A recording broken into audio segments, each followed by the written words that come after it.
ભારે વરસાદને કારણે ટ્રેન વ્યવહાર પર અસર. વડોદરા રેલવે સ્ટેશન પર મુસાફરો માટે હેલ્પ ડેસ્ક કાર્યરત કરાયો.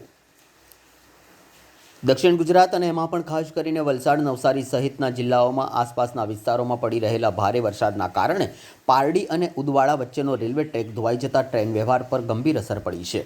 ટ્રેક પર માટી ધસી પડવા અને પાણી ભરાવાના કારણે અમદાવાદથી મુંબઈ તરફ જતી તથા આવતી વાહન વ્યવહાર સેવાઓ પ્રભાવિત થઈ છે.